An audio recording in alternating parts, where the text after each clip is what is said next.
Hey then everyone, Juan Romero here again with this time another list. We're going to look at 20 of the most challenging, hardest games on the Nintendo Switch. Let me know in the comments down below which of these you found the most challenging, but we're going to begin with Hollow Knight. Hollow Knight presents a massively challenging experience on the Nintendo Switch. I found this one ferociously difficult to complete. The bosses are difficult, the levels themselves are difficult, and so are the enemies, but it is something that you will ultimately find rewarding with its precise platforming and demanding combat, and navigating the intricate world of Hallownest requires players to master tight controls and learn those enemy patterns. So it's one of those where you got to try again. But each victory will feel hard-earned and rewarding, and the game's sprawling map and interconnected pathways offer a sense of exploration and discovery, enticing players to push forward. Next up is Cuphead with its hand-drawn animation, unforgiving boss battles, making it a very difficult yet incredibly fun experience, which you can also play in co-op. You must exhibit precise timing, and again it's all about that pattern recognition. Yes, there is a theme on this list with the game's relentless onslaught of enemies and obstacles. The satisfaction though of defeating each of the beautifully designed bosses, coupled with the game's charming aesthetics and jazzy soundtrack, makes every victory feel significant. Now my next hardest game on this list, yes, I could complete the A side pretty easily, but it's the B side that's super difficult. Challenges you with its precise platforming. Yes, it needs to be precise because it's bloody hard, and it has a resonant story too, which is great, taking you away a little bit from every time you die. And navigating the mountainous terrain of Celeste requires that pixel perfect jumps and quick reflexes, testing your skills to the limits. However, the game's message of perseverance and self-acceptance, coupled with those lovely controls and that satisfying level design, make overcoming each hurdle feel immensely rewarding, unless you're playing B-side, which is truly mind-numbingly difficult and makes you want to throw your controller. I haven't been able to do it, much to my detriment. Another game here which is insanely difficult is Darkest Dungeon. I'm sure many of you have already played this one. It's an immersive experience with strategic depth and punishing difficulty, managing a team of flawed heroes as they explore dungeons filled with deadly traps, grotesque monsters. It requires really careful planning on your part, and of course, resource management is ultimately really important here. Without resources, you're gonna be a goner. The game's dark and atmospheric world, coupled with its unforgiving gameplay mechanics, creates a real sense of tension here and urgency, which keeps you engaged all the way and invested in the journey. It's just how long can you hold out for before giving it up? I played this one for as long as I could, but I didn't complete this one, unfortunately. Let me know if you did down below. Now, Metroid Dread is a game that I did complete, but it was challenging on the Switch. It has intense action and exploration, which I love, and the game's relentless pursuit of the deadly robots keeps players on edge as they navigate through a labyrinth of environments that's filled with lots of secrets and dangers. And mastering Samus's abilities and overcoming formidable foes provides a real sense of accomplishment here and progression that makes this journey worthwhile, that is for sure. Surely this is the daddy of challenging games, but one that I can say that I completed in full, and it has a reputation obviously for very difficult gameplay, but this would probably be on most people's list. Yes, of course, it's Dark Souls on the Nintendo Switch. On any platform actually offers a punishing yet deeply satisfying experience. You've got to navigate treacherous environments filled with deadly enemies and daunting bosses. Yes, those bosses can be an absolute killer. It requires precise timing and a real strategic thinking to overcome them. The game's intricate world design and rich lore, coupled with its unforgiving difficulty, does really create an immersive and a really rewarding experience here. I really love this game, and ultimately I come back to it from time to time just to play it again. I absolutely love all of the games from from Software. Moving on then, yes, Dead Cells, which featured on our previous list. I'll link it up above so you can check that out. But yes, the roguelike elements here provide a challenging and endless replayable experience on the Nintendo Switch. Each run through the game's procedurally generated levels offers new challenges and opportunities for mastering this game. Yes, you will have to play it over and over, and you will have to replay some of those levels over and over again. Well, most of them actually, but that's what you need to do to actually master this one. Requires quick reflexes, adaptive strategies here to survive, but it's that fluid combat and satisfying progression system coupled with all the items that you can get and its punishing difficulty does create a very thrilling and a rewarding gameplay loop that will keep you coming back time after time. One of those games where you will say, just one more go. Now, Baba Is You doesn't look much when you're looking at it on this trailer, but let me tell you, this is a very unique and a super difficult experience on the Switch. It's an innovative puzzle mechanics game, and players must manipulate the rules of each level to progress. It creates a constantly shifting and intellectually stimulating experience, and I really enjoyed it. It's a minimalist aesthetic, as I said, but it has clever level design to make each solution feel like a real triumph here of logic and creativity. Now, as I say, it offers a real satisfying sense of accomplishment when you do unravel its puzzles. I can very much recommend this one. Yes, the aesthetics may put you off, but don't let them, because it offers a really good experience. You may have played Donkey Kong Country Tropical Freeze on the Wii U, but I missed out, so I got it on the Nintendo Switch. Found it insanely challenging, but I loved its vibrant visuals and its platforming. Navigating through the game's lush, beautifully animated environments does require, of course, precise timing like all platformers and skillful maneuvering.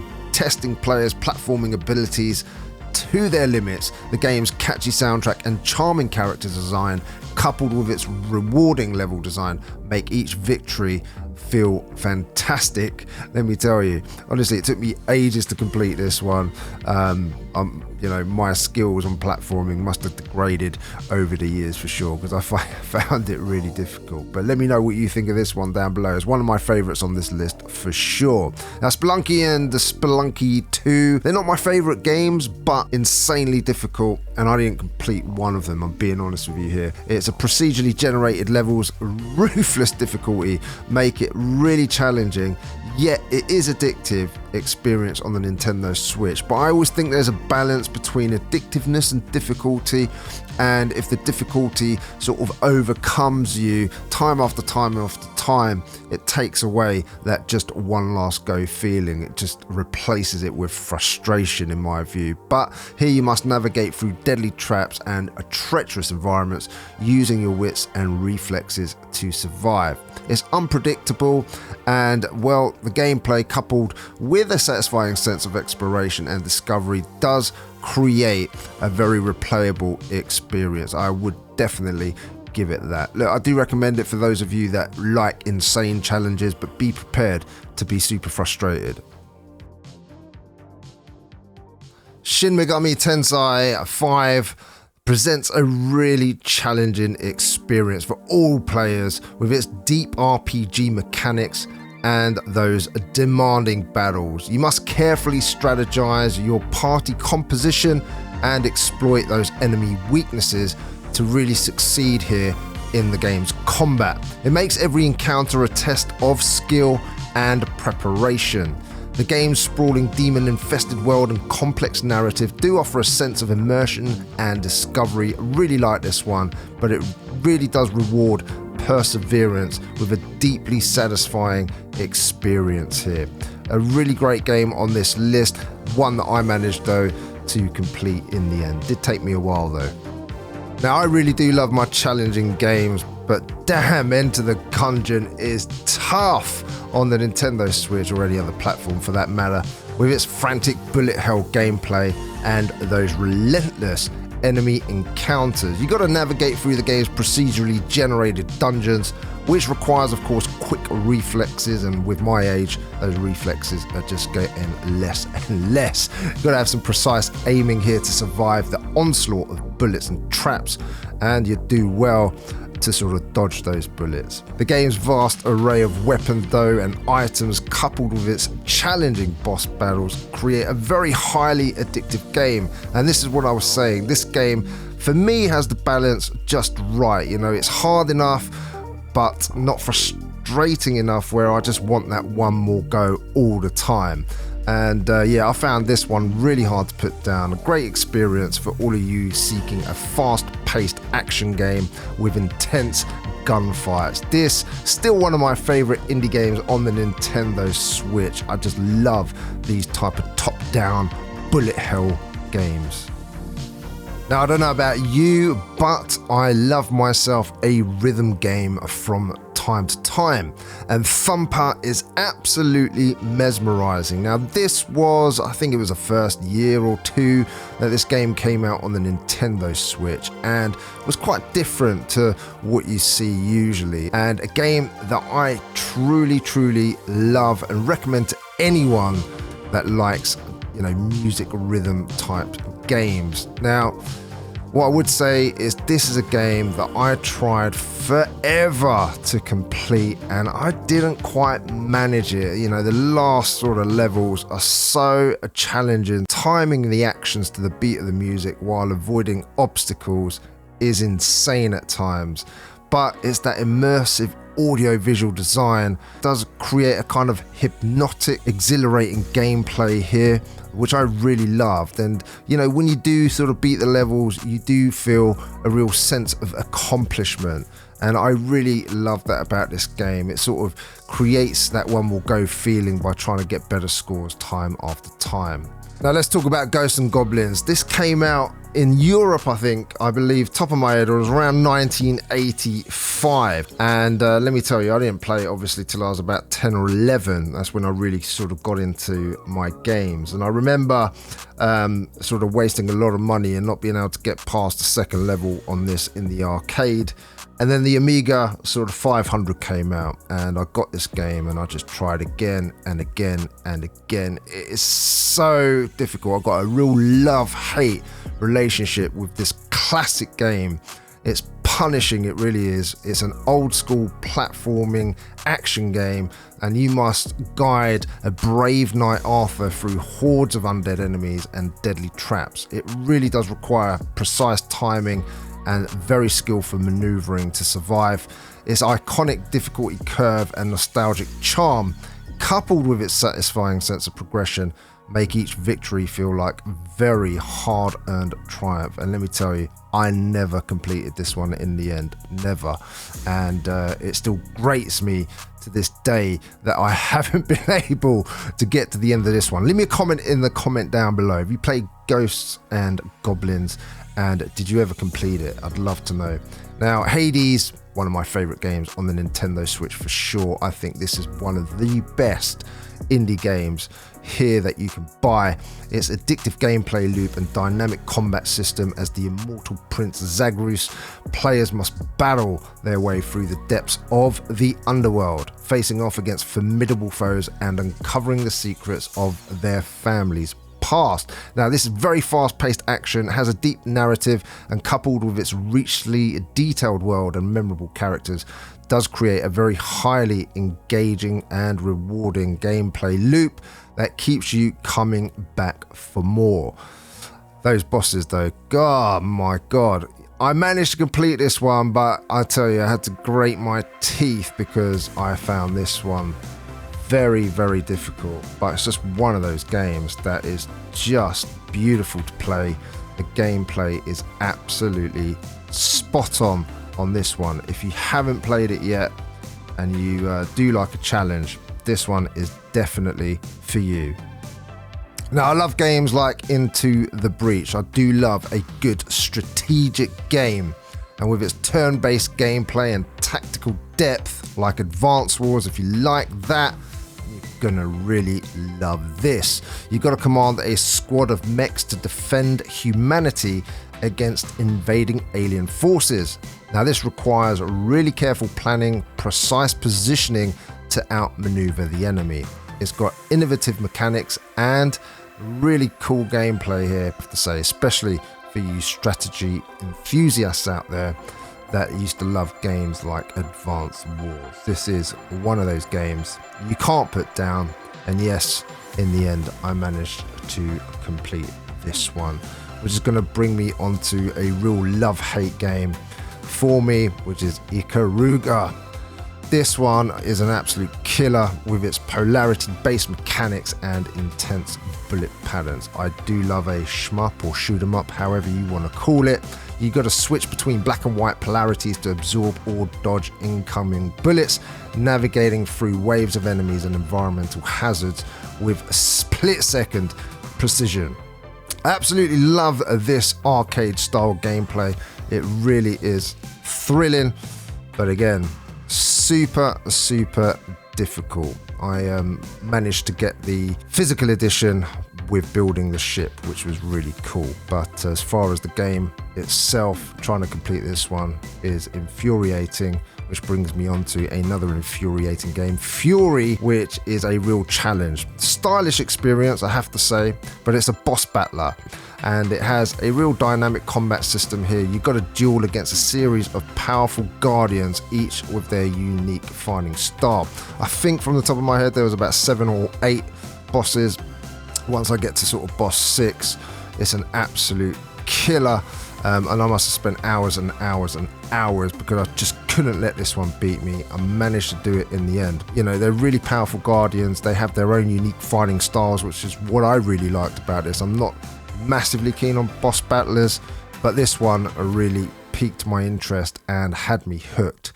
The striking art direction, atmospheric soundtrack, and the demanding difficulty is what kept me coming back for more, because it has a real sort of great control system that's responsive, and that's what's really important in games such as these. Which brings us near the end of this video. The end really is nigh, which is, you know, the name of our next game. Now, Edmund Macmillan is a specialist in making very difficult games. Now, I could have included The Binding of Isaac, but I do think these two, for me anyway, more difficult. You can let me know in the comments down below whether Binding of Isaac should be added to the Edmund Macmillan games that I've got for the next two. Now, The End is Nigh is very challenging, a darkly comedic experience on the Nintendo Switch. It's as tough as nails as a platformer with its bleak world design. This one was so frustrating for me, I have to say, that I couldn't go back to it after getting to a certain point. I just couldn't get any further, and you know, I am relatively patient when it comes to wanting to complete games, but players here must guide the hapless protagonist Ash through a post-apocalyptic landscape filled with deadly obstacles and mutant creatures, and this really does require precise jumps and skillful maneuvers to survive. What I would say here is patience is absolutely key, because it's punishing, but you know, it does have a very satisfying sense of progression and exploration. It is immensely rewarding if you can do it. Our last game of today. Let us know if you did enjoy this video by hitting the thumbs up. Subscribe if you haven't already for lists like this on the Nintendo Switch. Last one is Super Meat Boy, again from Edmund Macmillan, and this again another very challenging platformer with its lightning fast gameplay and punishing level design. You got to guide the titular meaty hero through a series of perilous obstacles and deadly traps. This requires again split-second timing and precision platforming skills to succeed, but it is addictive and it is relentless as well. Another game that, you know, Edmund Macmillan, again, for me, is one of those makers of games where, you know, makes them insanely challenging. My favorite game of his is definitely The Binding of Isaac, but I didn't find that as challenging as these two on the list, so I didn't put that one on. If you do want a challenging experience, then either The End is Nigh, Meat Boy, Super Meat Boy 2 as well, and The Binding of Isaac will challenge you, definitely. This one again, very relentless, but charming all the same. Ladies and gentlemen, I really hope you enjoyed this video. As I said before, hit that bell notification so we can notify you when our next video goes live. Subscribe if you haven't already, near to that 100,000. We'd love to get there. We've spent maybe 5 years, 6 years trying to get there, and we really do appreciate all of you. Of course, thank you to all of our producers that contribute on a monthly basis. It really is appreciated. Make sure you tune in every Monday for Jordan's physical video. Lets you know when all the physicals go live, and every week or two I am releasing a list like this, different every time. This week it was the hardest games I think that I've played on the Nintendo Switch, but of course there is more, and if there is, please add them to the comments down below so other players watching this video can see what those are. And we read all of our comments. We try to anyway. We try to respond to as many as possible, and we love to read those as well. Take care everyone. We'll see you again on the next one.